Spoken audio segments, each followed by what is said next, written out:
For almost 40 years, Costco has sold a hot dog and a soda for $1.50.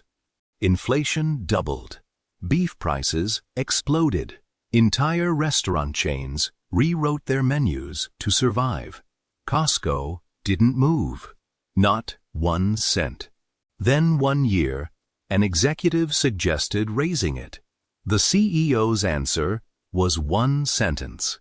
"If you raise the effing hot dog, I will kill you." That man is Jim Sinegal, co-founder of Costco. He wasn't joking. And that hot dog, unchanged in price for almost 40 years by a company now worth over $400 billion, is the key to one of the strangest success stories in modern business. But here's the real mystery.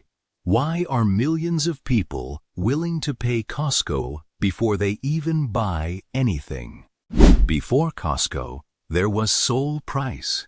Price didn't invent a store. He invented an idea. Sell in bulk. Take almost no markup. Let volume do the work. Jim Sinegal was his student. Literally, he started as a bag boy in Price's warehouse. He watched something that stuck with him for life. He watched retailers, one by one, quietly betray their customers, raising prices, shrinking package sizes, squeezing margins out of people who trusted them. Sinegal made a decision most executives never make. He decided his company would never do that. Not when it was small, not when it was big, not ever. In 1983, Costco opened its first warehouse. No decoration, no advertising. Concrete floors. The pitch wasn't, "Come shop with us." The pitch was, "Pay us first. Then we'll prove you were right to trust us." Here's the trick almost nobody understood at the time. A membership fee isn't a fee. It's a psychological contract. Like buying a movie ticket in advance. You've already paid, so you're going to sit through the whole film, and you want it to be good. Costco backed that trust with a rule that sounds insane on paper. Keep the markup on most products to roughly 14 to 15% over cost. Walmart doesn't do that. Target doesn't do that. No major public retailer does that.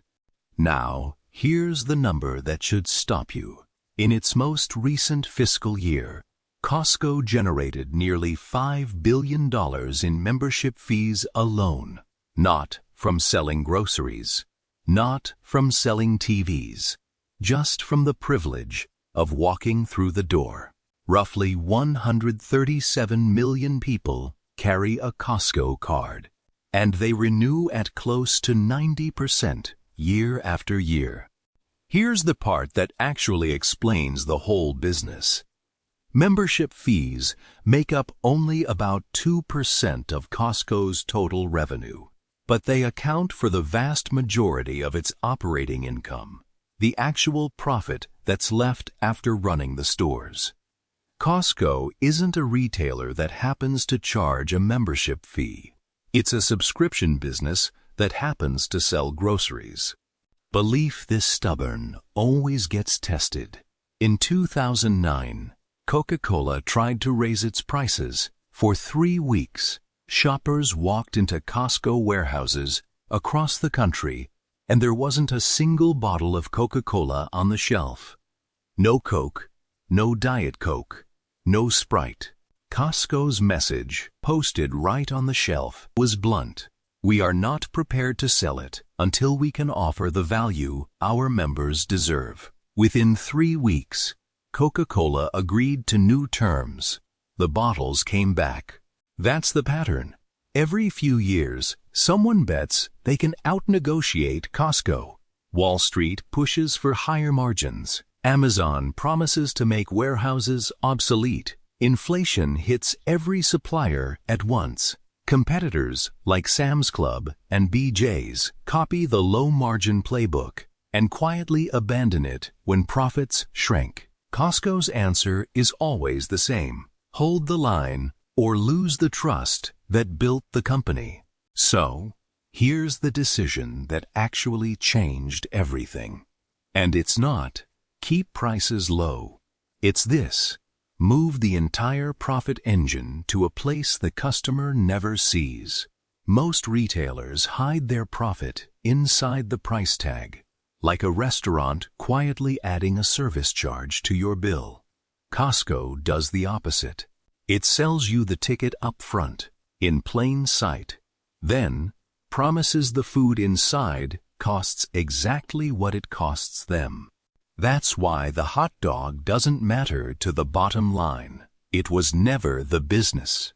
The membership card in your wallet is, why didn't anyone else do this? Because Wall Street runs on quarterly results, and raising margin on merchandise is the fastest lever any other CEO can pull. Sinegal, and later his successor, Craig Jelinek, chose the slower trade: give up profit on products to protect something almost impossible to fake. Decades of trust. He flew coach, paid himself far less than CEOs of similar companies, and spent more time walking warehouses than boardrooms. That's the insight worth remembering. Costco doesn't sell products. It sells trust. And it turns out, trust is the most profitable product on earth. So why does this still matter now? Because Costco's stock has outperformed Walmart, outperformed most of retail, and at times outperformed tech companies that were supposed to be the future. Not because it found a secret algorithm, because it proved something almost nobody in business believes anymore: restraint can be a moat. 40 years of saying no to easy profit built something competitors can talk about, but can't copy, because copying it means explaining to shareholders why you're choosing to make less money on purpose. Most companies spend decades trying to earn trust. Costco found something rarer. It figured out that trust isn't the reward for a great business. It is the business. The hot dog was never about lunch.